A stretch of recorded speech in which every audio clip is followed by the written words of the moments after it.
Happy Wednesday. Let's get set up here and then let me tell you about what's been going on. Looks like we've got our YouTube friends joining us, and I have to say, if you don't already know, we won't be having any Facebook friends join us, at least not for this live stream and maybe not for a couple more weeks. We are in kind of a weird situation. You might remember last week that we had a glitch with streaming into Facebook.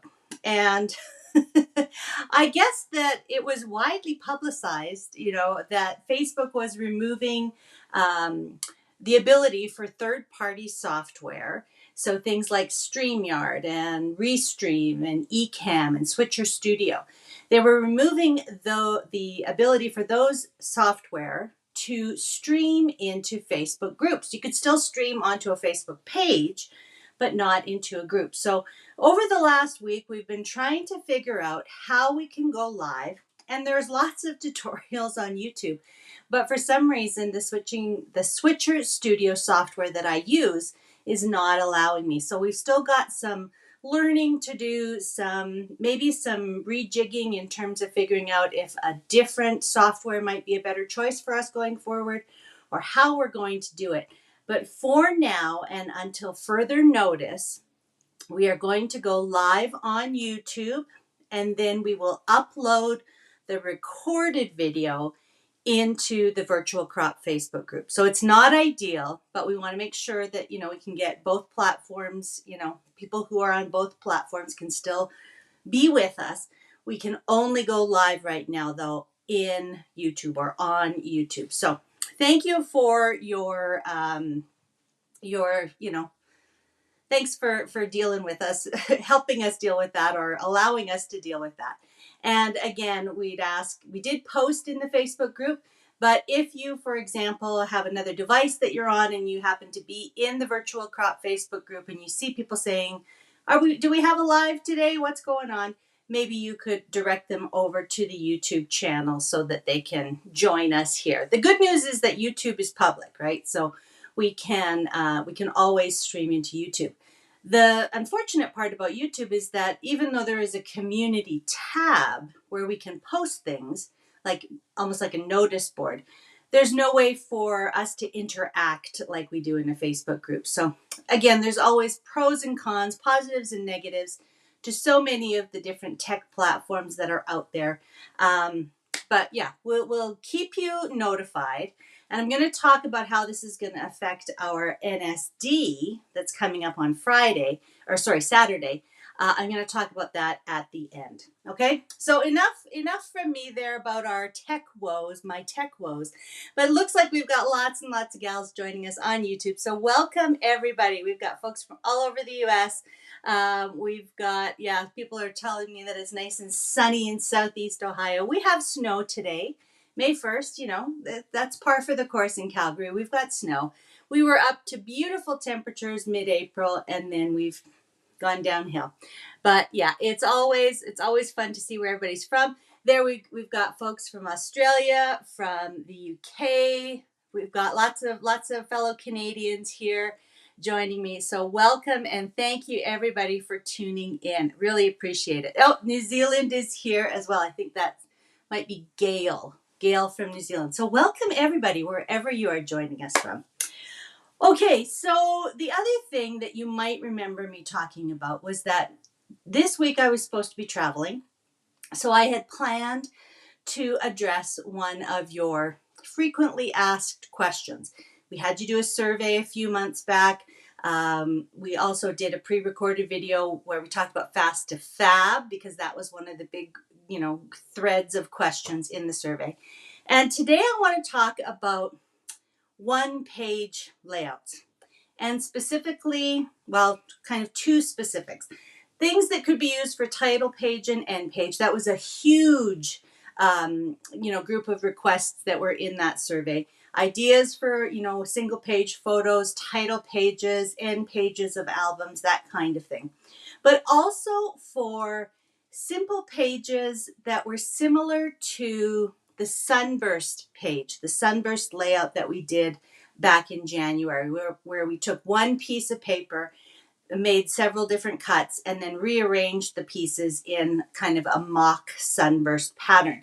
So you were asking for more easy but interesting one page layout. So that's what we're going to talk about today. I've got a fun idea for you, and I think it will be a great one page layout, but also it's going to work really well for title pages and end pages. So that's what we're going to do today. And as I said, I had planned for this to be a pre-recorded video, so it might not be quite as long as our normal Fast and Fun episodes, but we're going to make up for that on Saturday because we're going to be together a lot of the day for NSD. So even if this one is a little bit shorter, we're going to have lots of fun on the weekend as well. So let me just switch you over to my desktop here. Sorry. My big fat finger always gets in the way, even when I try to duck it behind the camera. But this was the layout that I was talking about that many of you had mentioned.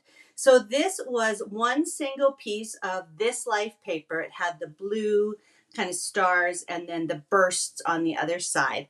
And we took it and cut it apart, and we made all of these sunburst sort of rays with just that one piece of paper. And then we talked about how you could, arrange photos on it. And I'm using this as the title page for my 2024 family album, which reminds me, and when I pulled this out, it totally reminded me that I have to play a little bit of catch up in a future episode and share what my March and April pages are looking like. So this was kind of the impetus, and I will try to remember to put the link back to this particular episode in the notes or in the description for this episode so that you can also go back if you're interested and make this one. But let's talk about what I want to share today. So first of all, I just want to remind you that we have a great sort of spring cleanup special happening.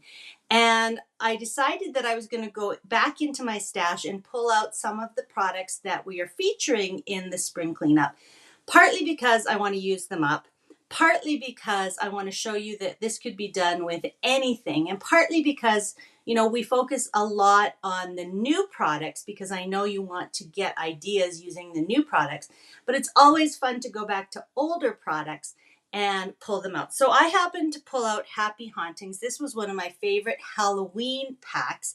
And again, it's not Halloween, but this is going to be a great page to sort of demonstrate this particular layout to you. So let's have a look at the layout.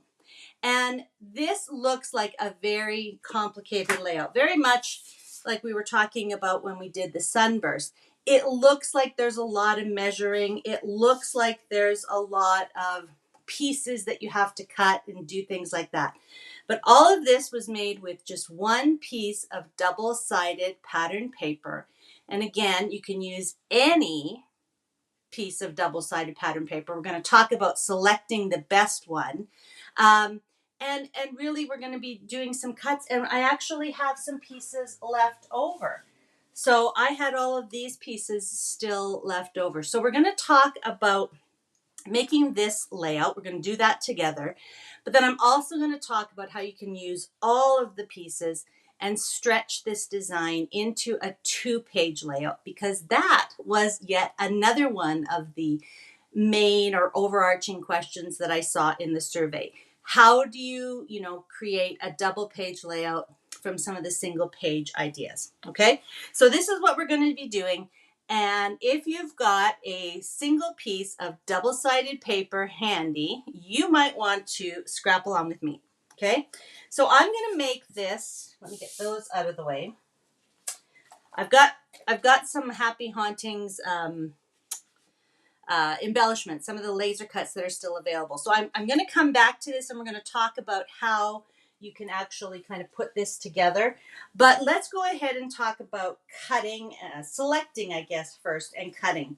So another one of the fantastic paper packs that is featured in the spring cleanup is one of my favorite autumn or fall paper packs, and this was called Golden Harvest. I think the other one that I really loved, but I actually used it so much, I know I used most of it up, was it's fall, y'all.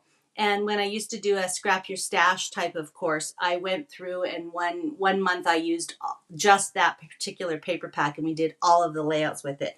So I'm a sucker for the fall colors, the autumn colors.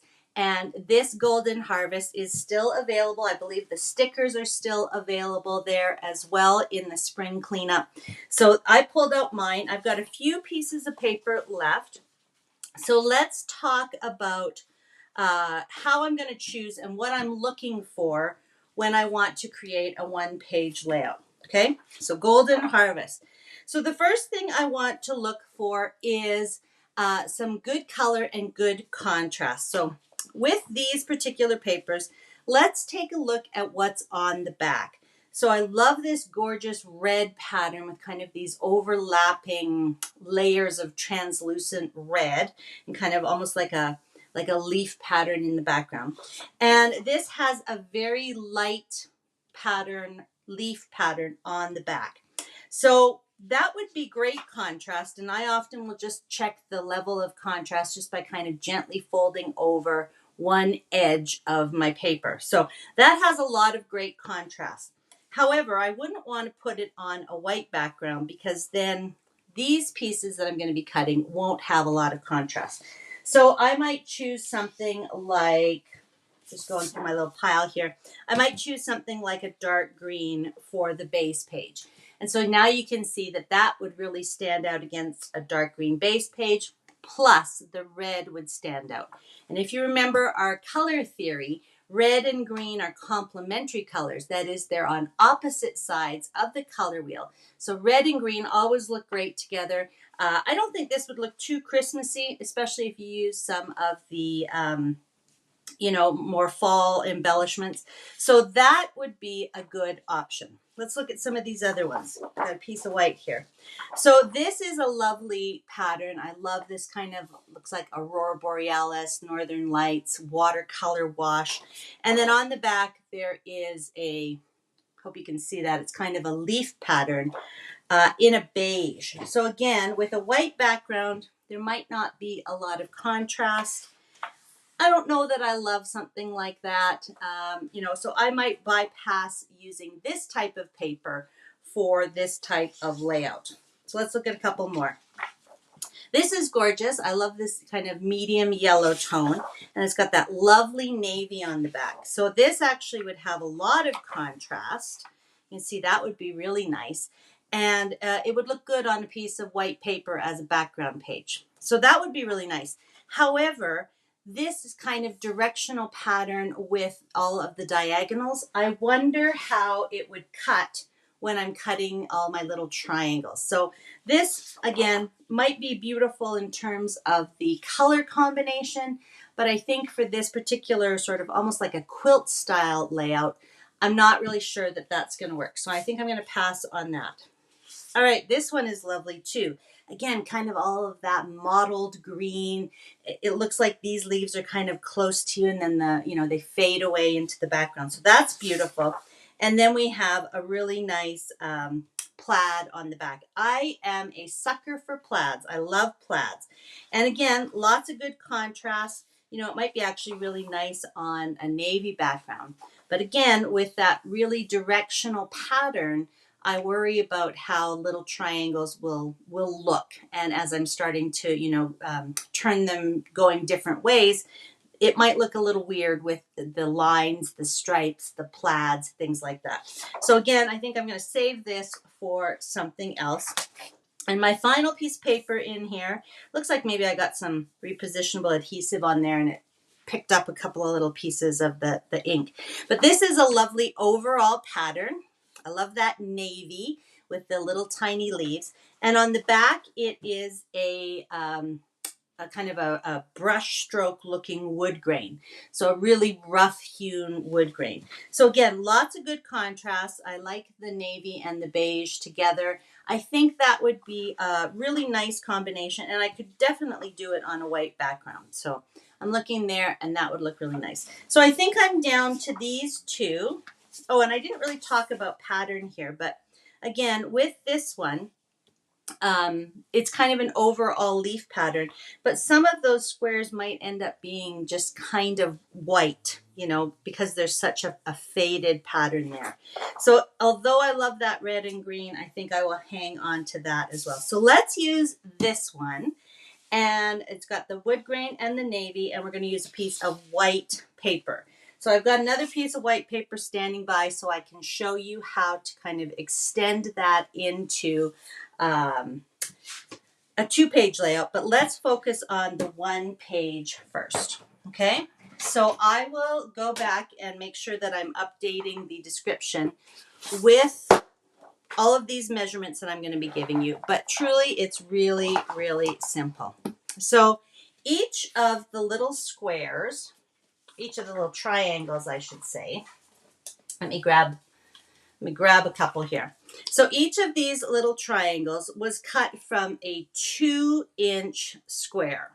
All right, so we need some 2-inch squares. Plus the center section here on the sample layout was made from an 8-inch square. So we're going to just go ahead and cut some very simple cuts, 8 inches and 2-inch squares. So let's start with an 8-inch square. So I've got 8 inches there. I can go all the way through.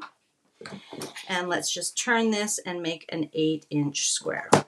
Okay, so that's going to be our center. We'll set that aside for now and come back and talk about it in a second. These two pieces, I've got a 4x8 and I've got a 4x12. We're going to cut both of these into 2-inch strips and then cut each strip into 2-inch squares. So now I've got 2x8s. I like to just stack, and then we're just going to place them back in the trimmer and cut them into 2-inch squares. If you find that you can't keep them together and you're getting, you know, a lot of uneven squares, by all means, go ahead and cut each strip individually. I may have a couple of wonky ones here because I'm doing this kind of fast for you, but basically I can get 8 2-inch squares from that. Okay, so now again, all we need to do is cut the squares into triangles. So you can take each one individually and cut it. I'm just going to cut a little stack. So this is 8 altogether, and I find that I can definitely do 6 to 8 with no problem. Might be, again, just a little bit off because I'm doing it quickly, but our trimmer will definitely handle that much. Okay, so there I've got a bunch of little triangles. Let's go ahead and cut our 4x12 into 2 2x12s, and we're just going to do the same thing. Okay, now I'm doing this as kind of a 1-page wonder. You've probably heard that terms or that terminology, because a lot of times people in the card making world use that term, and they will take one piece of designer or decorative paper, cut it up into, you know, many different shapes and sizes, and they'll be able to make several cards, you know, 12 cards with one, you know, with one 12x12-inch piece of paper, something like that. So the term 1-inch or 1-page wonder really has to do with that idea of using one piece of paper and maximizing the number of pieces or shapes that you cut from it. So I've cut all my squares. Now I'm just going back and cutting those squares into triangles. Doesn't matter which direction they're going right now. And that's, you know, again, one of the reasons I suggest looking closely at your patterns when you're deciding which paper to use, because something with a specific direction or a repeating pattern, like I said, like stripes or plaids, is going to be a little harder to work with. Okay, so that's all our cutting. Now, as I mentioned, we won't use all of these, but I'm going to show you how you can use all of these if you do this as a 2-page layout.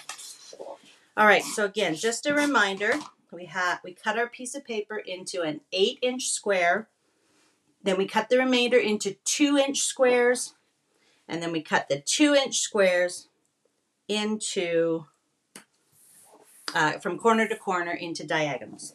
Okay, So the first thing we want to determine is which piece do you want to use, which side, I guess, sorry, which pattern do you want to use for your inside. So I might choose to use the brown because I can put a lot of different, mats and things like that onto the wood grain. The navy would have beautiful contrast, but I'm not sure what photos I'm going to use, so I think I'll probably stick with the brown. So that means the pieces that I'm going to place around the outside of my layout will be the brown, okay? And the pieces that I put along the inside will be the navy, so that I have a little bit of contrast next to that main piece, okay? So let's get started. You notice that I put my paper onto my my 13 by 13 inch cutting mat, and I have my repo adhesive, and I'm going to sit down right now because I need to kind of look a little bit more closely at the measurements on my mat. So we're going to start in the corners. So if we want the brown to be on the outside, I'm going to switch over 2 browns, and we're going to put them together to make kind of a corner. And let me just kind of put this off to the side here so you can start to see it happen. So we're going to place one like this and one like this into the corner. We're going to join them together. And I'm lining them up with the first notch right on either side of my 13 by 13 inch cutting mat. So I'm looking at the first notch and the first notch and trying to get it as straight as I can. I'm kind of looking at it on an angle here, so forgive me if I'm not getting them straight. The success of this layout, it's not that it's difficult, but the success of this layout is really trying to keep all of your margins and the distance between the triangles even, okay? So I love using the single. This is just a single. I also have my double mat that I, have attached by, where is it? I have it attached by tape, 2 of them together, so that I can unfold it. But I do like having one that's a single because I can just turn it as needed, okay? So I'm gonna just keep on going around here.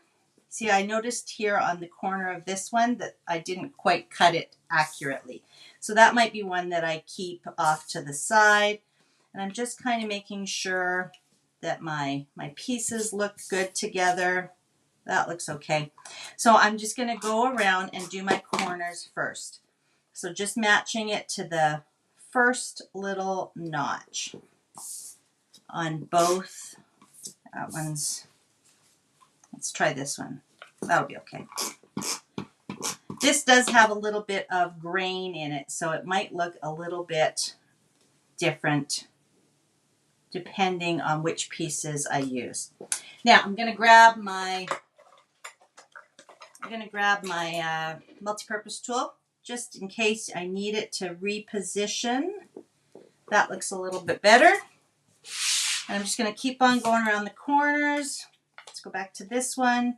So 1 in, 1 notch in, and 1 notch in. And if you need to overlap just a little bit because you've got a weird or wonky corner, that's fine too, because it's quite forgiving. And 1 more. I'll move this one over here. Let's just use it up. Just try to keep it in. Try to keep it in frame here while I'm doing this. And 1 more. Let's see. That's a little bit opposite, but that's okay. I think all of the wood grain looks okay together. And again, I'm just going to overlap it there to keep that nice edge. Okay, so now that I have my corners done, now I can start and go ahead with the outside pieces. So I'm going to come down here. I'm going to try to keep everything nice and even. So you see how the repositionable adhesive and a multi-purpose tool comes in handy so that you can just kind of move things as you need and get them organized. Okay, I'm just going to go around, keep going. I really like this sort of quilt looking style of page. You know, cutting pieces and arranging them, and you know, we're really just using basic shapes. Squares. I love, you know, layouts that use squares on the diagonal, like diamonds, you know, that kind of thing. And there's so many variations of this, and I played around with it. I've done a wide variety of, or again, a wide, you know, bunch of different variations on this style with different sizes. But really, I wanted to figure out how to create a one page, a design just using one piece. Of course, you could use scraps for this. If you've got a bunch of scraps that you could, you know, oops, put the adhesive on the wrong side because I was talking. But if you've got a bunch of scraps that you want to use up, you could definitely do this type of layout with scraps as well. Okay, so this is our last outside piece. So that goes together pretty well. And I think you can see that that is coming together beautifully. And again, doesn't really matter that some of the grains are going in a little bit different direction. It's got a beautiful overall pattern. But I think the key for something like this is to make sure you put the corners together, butt them up together, because that gives you that solid look that is really attractive. Okay, so now we can start going with the opposite side. So I've already put adhesive on the back here. So let's just go in. And again, we want to kind of work on the corners, because the corners, well, they're the trickiest to kind of get right, but they also create the rest of the pattern. So now I'm going to make sure that the bottom part of my triangles touch. So just like I wanted the corners to touch, I want the bottom part of my corner triangles to touch. Okay, so let's just continue along. The sides are really easy. You know, basically we're just kind of putting them in, trying to keep the, I think that's a little high, trying to keep, you know, the distance between the pieces very similar. That looks all right. And now I just have to remember to put my adhesive on the back side, or the wood side, as opposed to the navy leaves side. So here we are again at a corner. So let's make sure, oh, see, that one's got a little notch out of it. I'm looking for one that is nice and straight. And I can always come back and, you know, make sure that the little ends of my triangles are firmly adhered. But you can see the design coming together now, and it's really, really attractive. And if you think about, you know, the paper pattern when you start, again, looking at how, you know, how the colors go together, how the contrast is, the level of contrast, what you're going to use for your background piece of paper, your base page. If you know, take a few minutes to consider all of that, then this layout is going to turn out just beautifully. All right, looking for another nice even corner piece.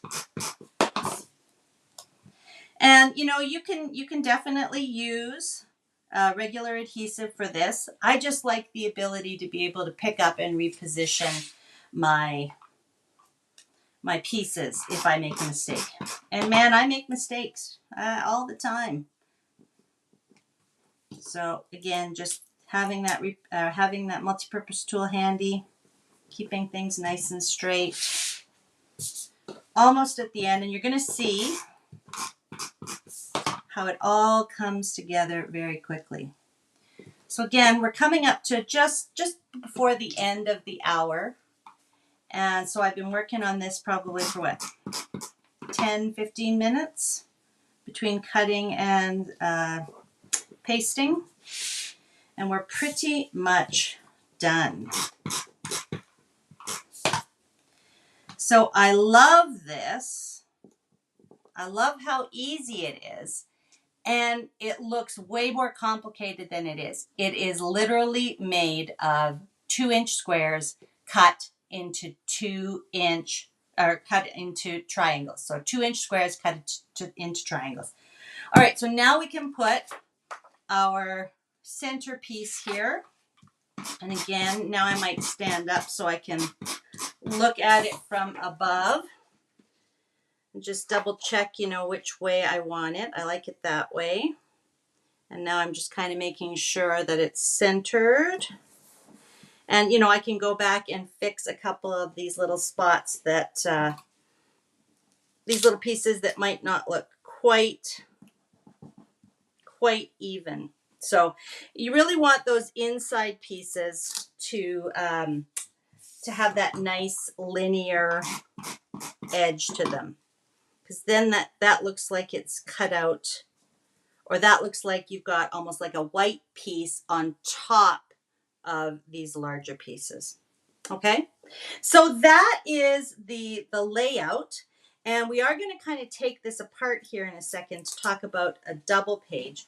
But I pulled out some embellishments, so let's talk about, arranging photos on this layout, and also how we can use different photos and different embellishments. Okay, so I've got some of the Happy Hauntings laser cut embellishments, which I know are still available. So that's a good option. All right, so let's talk about this. If this was a title page, you might want to put, like maybe a couple of 3x5 photos. And then, depending on what you've got, for embellishments, something like this might be really fun. I don't know if I'd put that one on there. Not sure. But, something like that would be really fun. I do like this tree on there. So maybe I might do something more like this. Okay, so just a couple of embellishments, kind of keeping everything in that center section. Of course, I could go ahead and put 4 3x5s right in the center. And again, I could add my title off to the side here. I could put some down. I don't think I would go ahead and add a lot to these small pieces. I would try to keep things, mostly in that center area. So I always love, getting 4 kind of square photos. I always say that, 4x4s or 3.5x3.5s are so versatile because you can start with, a 4x6 or a 6x4. All right, so say you got a couple that you want. This is my go-to. It's very similar to what I did right here. So taking 2 4x6s and just kind of, angling them, snugging them up there, overlapping the little title. You could still get a little bit of journaling down here. So you could do that with 4x6s, or if they're 6x4s, again, something like that. Maybe the title is going to go down here and journaling up there, or vice versa, right? Title, journaling. So that's a nice way to do it too if you've got regular standard size photos. It's also great for 5x7s, and we don't talk a lot about larger photos. But if you have a 5x7 or a 7x5, this is really nice because that 8x8 square really puts the emphasis onto, a single photo. So here I could definitely do something like that. And that would be a great, sort of Halloween title page. So if you've got 5x7s, I really like this idea, if you did a portrait style, again, you could maybe have the title here or a large embellishment, kind of overlapping, and then title or some journaling there. I tend not to use a lot of borders with something like this, but if you can get the right border, like this one actually might look quite nice. You can get the right border and place it so that it's either, on the edge of your 8x8. It's it's not gonna, you know, it's not gonna look great if you try to overlap it onto these beautiful triangles, because that's what creates a lot of the embellishment there. But if you can find something, you know, even if you cut this down and that became kind of the decoration there, and then you put your title on top of it, throwing it around, you know, something like that. If you cut it to size, it would be nice to have a border like that. Okay, so all those different kinds of things will work with a layout like this. Now, if you have, and I'm thinking about something like a school photo, if you have an 8x10, I would leave out this 8x8, and I would just kind of center my 8x10 or my 10x8 onto that page.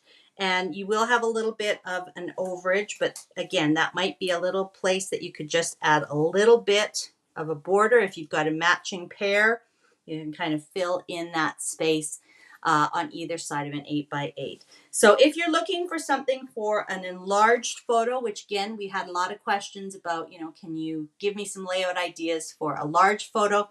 Think about this one as a possibility. I think it's especially great for a 5x7 or 7x5, but you could definitely adapt it to an 8x8. And I'm also going to advocate that even if you have an 8x10 photo, so for example, like a kid's, I should have pulled one, but like a kid's school photo, most likely you could get away with taking off an inch at the top and an inch at the bottom and making it into an 8x8 photo.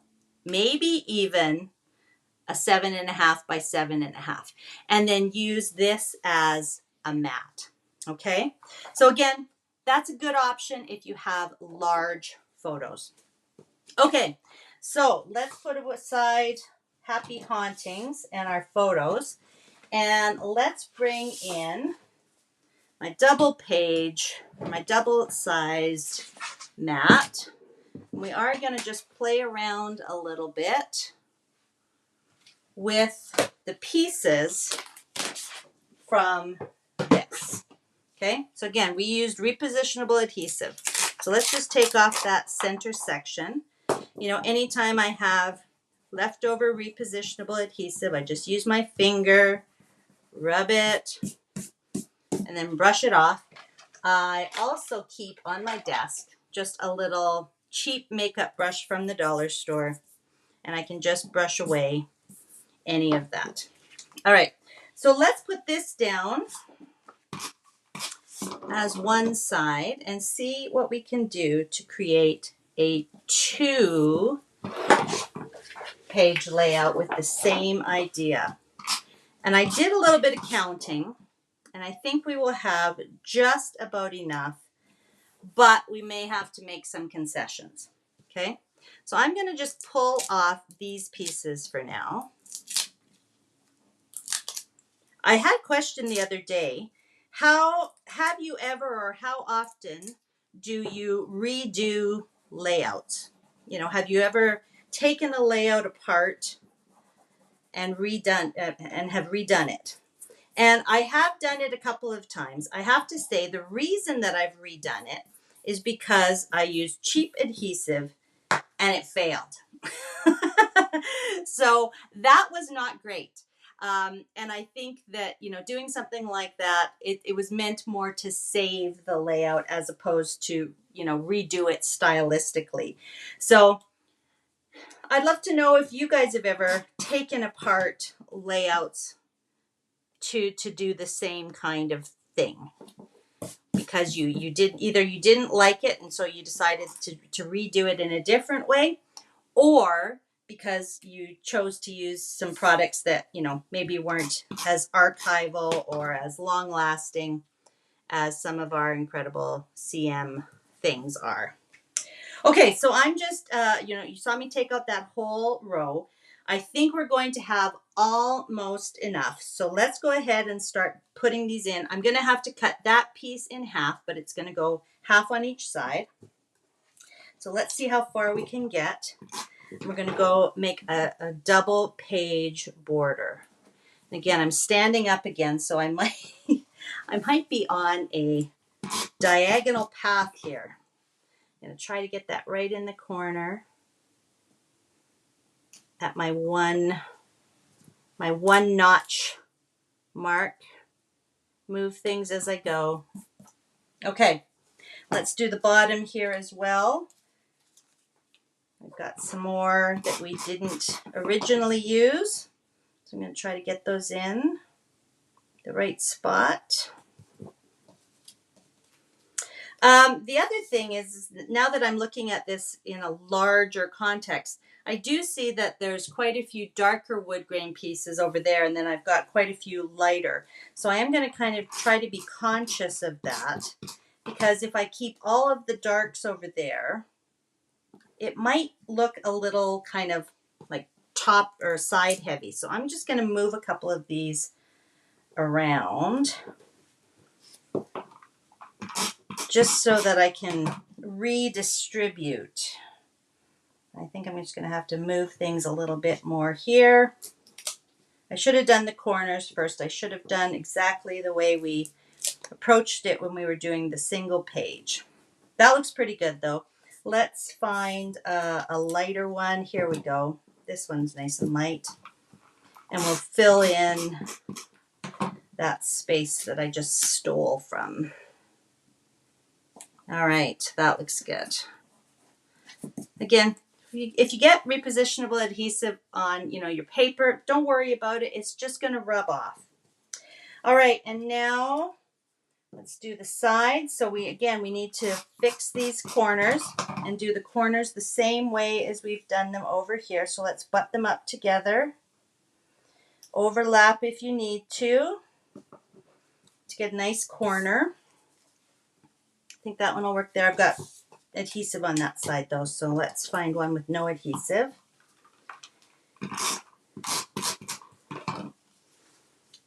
Okay.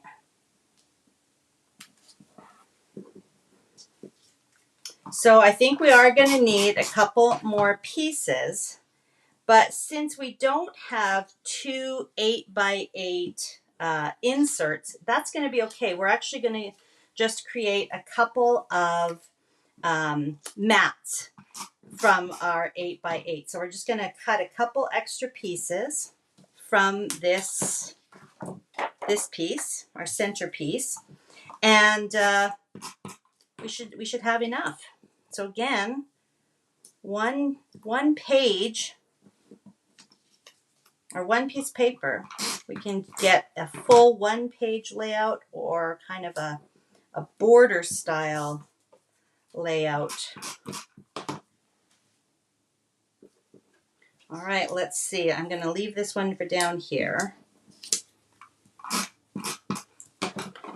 I'm going to leave this one for up here. Let's cut these in half really quickly. I'm just going to use my scissors.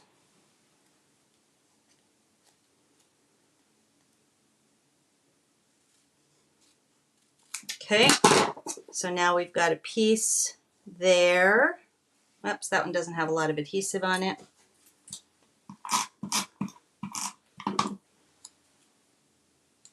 So we've got a piece there. Come on.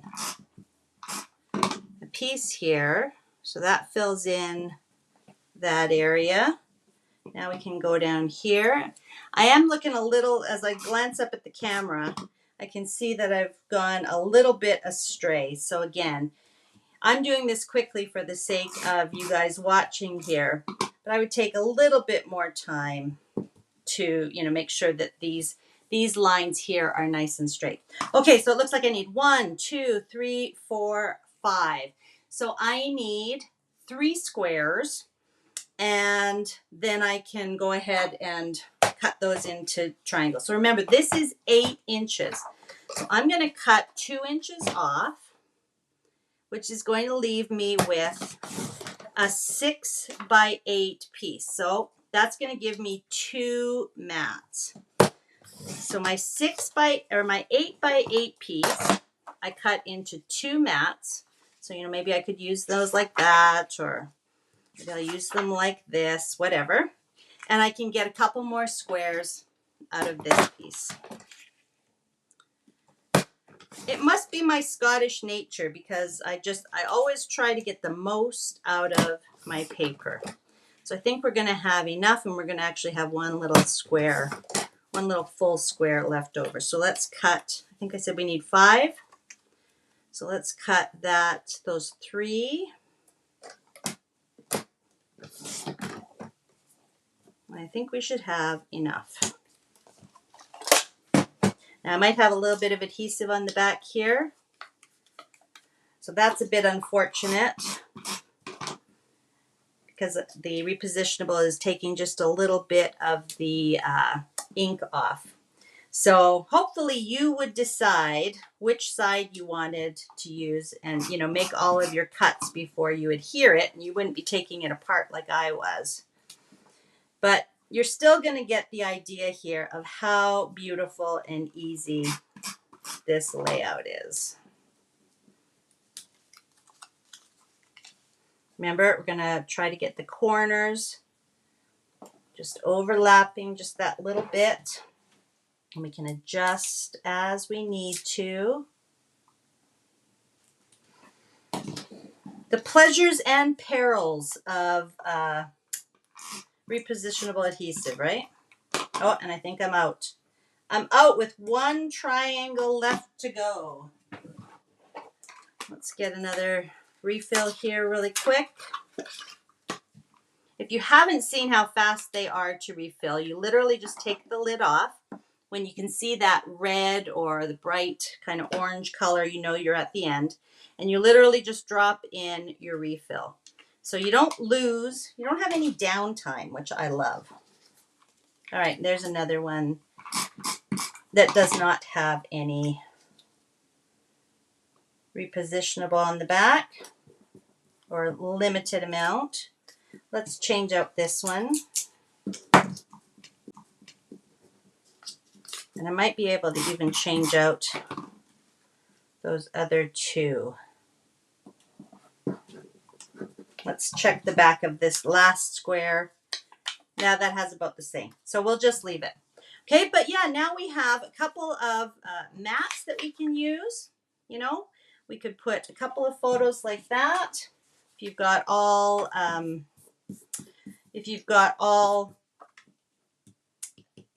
regular,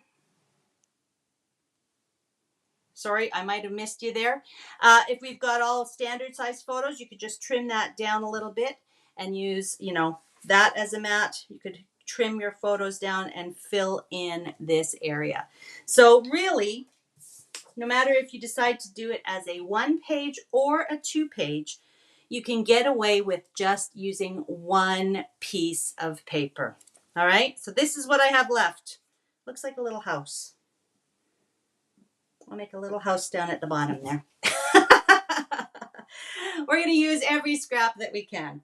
So yeah, so that's the idea. So whether you choose to do it as a 2-page or as a 1-page, I hope you like that idea.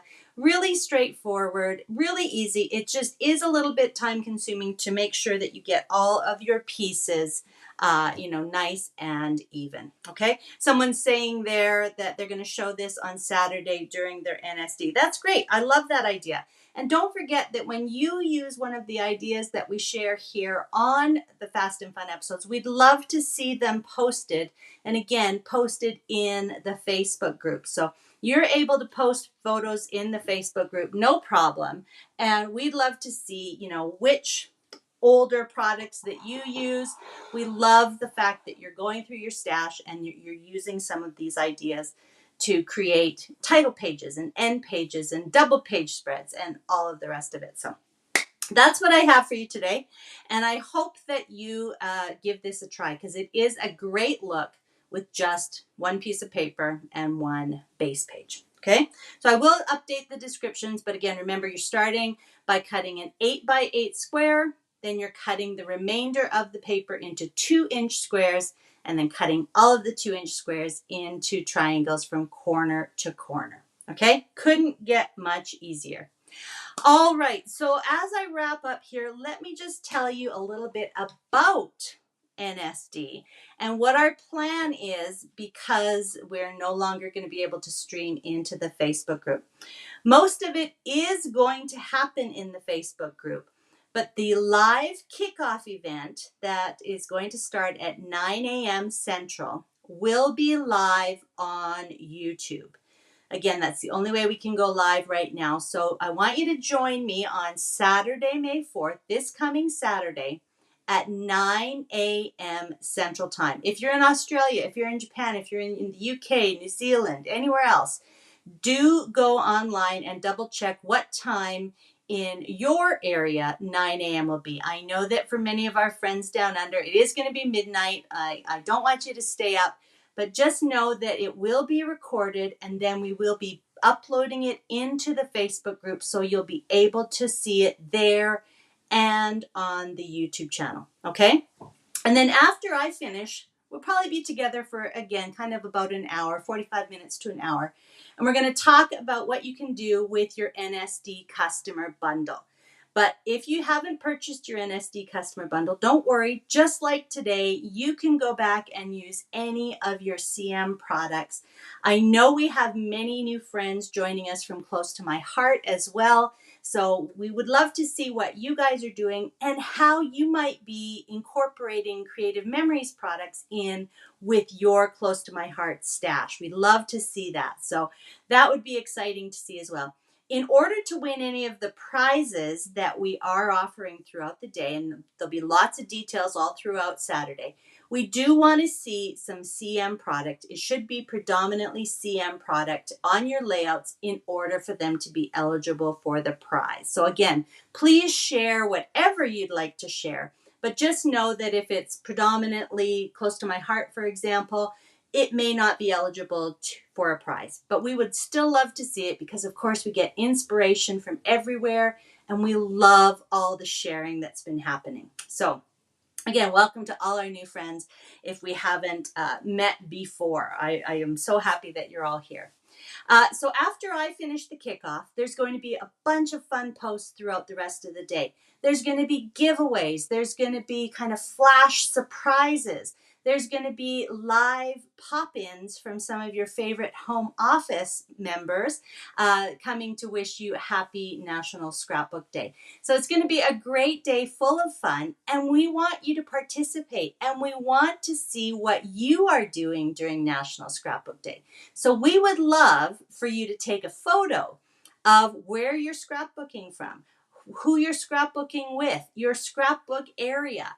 If you're at a retreat or an event, we'd love to see a group photo of everybody scrapbooking together. We encourage our advisors to do that kind of thing in our advisor Facebook groups, but we want to see all 40,000 of you and where you are spending National Scrapbook Day. So we want to be inundated with all kinds of fantastic photos and see your layouts, see your responses to our posts that we're putting up, see your photos of you and your friends scrapbooking together and what you're working on. It's going to be so much fun. We have never been online as a home office event on National Scrapbook Day, so we are so excited about this. There may be glitches, who knows, because, first time, who knows what'll go wrong. But we think it's going to be lots of fun, and we really are excited for you to join us, okay? So make sure that you are joining us at some point during the day over in the Virtual Crop Facebook group, but also make sure that you are joining me on YouTube at 9 a.m. Central Time on Saturday, where we're going to kick it off together. Okay, it's going to be super fun. I love it. Okay, so yeah, I've seen quite a few posts about people coming in from Facebook, etc. So you'll be able to watch the replay as soon as I finish. Plus, I'm going to be uploading it into the Facebook group, so you will be able to see it in there a little bit later on. All right, so you won't miss anything. You can go back and watch it. Couple of quick reminders. We've got some great specials and promos going on. Of course, Revved Up, the product that we talked about and used last week, the Buy It All bundle for Revved Up is on 10% off until this Friday, May 3rd. Okay, I believe at 11:59 a.m. Usually ends about noon CT, Central Time. We've also got Secret Box number 2, and Secret Box is going to be opened the following weekend after NSD because we have virtual crop that weekend. So you'll want to get your Secret Box, and that's 10% off until we go live with the unboxing or while supplies last. Okay, so you definitely want to get in on that. Plus, of course, we have, as I mentioned, our spring clear out specials and BOGO punches. We didn't even talk about punches today, but make sure to check the BOGO punch section when you go onto the website in your market and look at deals. You'll see a tab for the spring cleaning, spring clean up, and you'll see a tab for BOGO punches. So there's still lots of great things left. And why not? If you're going to buy one punch, why not get one free? So make sure you're taking advantage of all of those great specials. And yeah, add to your stash because we're going to use it up on the weekend. We're going to have lots and lots of fun. All right. So I'm going to sign off for now, and I will see you bright and early, 9 a.m. Central Time, this coming Saturday, May 4th. And I can't wait to spend National Scrapbook Day with you. Okay. So until I see you then, have a great few days. And thanks again for spending time with me and for hopping on over to the YouTube channel in light of our Facebook difficulties. All right. See you on YouTube, 9 a.m. Saturday. All right, everybody. Bye.